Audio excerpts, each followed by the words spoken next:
Invite a Budget Blinds style consultant to show you how to transform your rooms just by changing your window coverings. Canada's #1 choice for window coverings. Visit budgetblinds.ca today.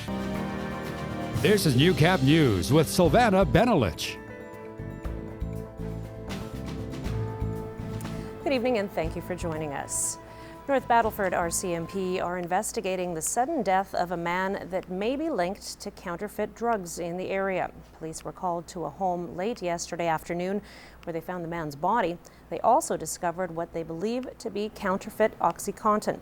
The cause of death has yet to be confirmed, but police are warning anyone to be wary of buying and using OxyContin that has not been provided by a pharmacist. Counterfeit OxyContin often contains lethal doses of fentanyl and is extremely dangerous. The investigation is ongoing. A fatality inquiry into the death of a Lloydminster woman at the Big Valley Jamboree got underway in Camrose today.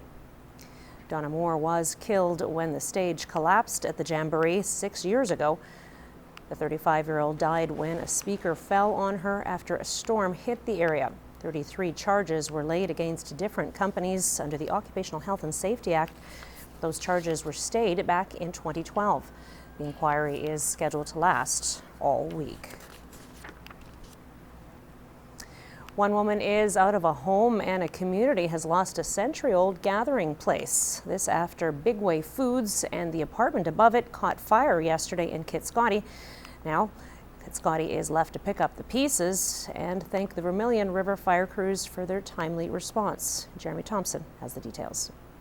Debbie Green comes to work every morning to buy and sell antiques, but today is different. Oh, we have to wash walls, everything's black and everything's upside down. Her store covered inside and out with sooty smoke damage. Smoke from the fire that raged for more than 10 hours just across the street. Yes, we came and saw, and our store was just filled with smoke, and the wind came from this way and went right into our store. They did an excellent job. They contained the fire to the one site. There was a lot of smoke, but no significant damage to any other buildings in town other than some smoke damage. Kiscoty Chief of Staff Sharon Williams says fighting the blaze depleted the town's reservoir so much they've had to put water usage restrictions in place. But we are estimating that in the time they were fighting that fire, we used the equivalent of what the whole entire village would use in a 24-hour period. Bigway Foods wasn't just a grocery store. Owner Phil Jensen also ran a bank and rented out the apartment on the second floor. This man is worried about Jensen's future. He's got nobody. This was his life.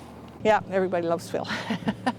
You go there and you'd have a little chit chat and do your banking and buy a few groceries, and yeah, it's going to be a big impact. Yeah, hopefully he can rebuild. Amazingly, both neighboring buildings have only minor damage. Evidence of the hard work local volunteer fire crews put in. Whether or not the fire department launches an investigation into the cause of the fire will depend on what the insurance company finds. And for the residents of Kiscoty, that's not what matters. For now, they'll focus on supporting both the woman who lived above the store and the man who supplied the community with food for the past 20 years. Reporting from Kiscoty, Jeremy Thompson, Newcap News. A 30-year-old woman is dead after an accident on the Island Lake First Nation. Loon Lake RCMP responded to a call of an unconscious woman Saturday afternoon. The woman had fallen out the back seat of a vehicle as it was backing up and was run over. She was pronounced dead at the scene. The incident is under investigation. Names are not being released at this time. A 22-year-old man is in critical condition in a Saskatoon hospital after a boat collision on Jackfish Lake over the weekend.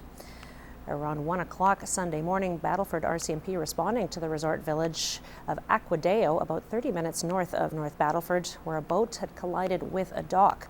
6 adult men, 1 woman from the Wilkie area were in the boat. 1 man was airlifted to Saskatoon with life-threatening injuries.